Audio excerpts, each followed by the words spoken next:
కృపాధారము త్రియేక దేవా నీవే క్షేమాధారము నా యేసయ్యా నీవే కృపాధారము త్రియేక దేవా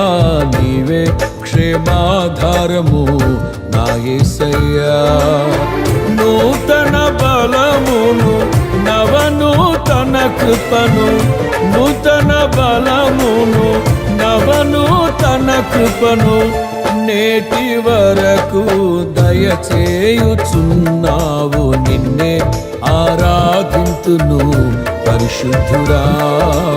ఈ స్తోత్ర గీతం నీకేనయ్యా నిన్నే ఆరాధింతును పరిశుద్ధుడా ఈ స్తోత్ర గీతం నీకేనయ్యా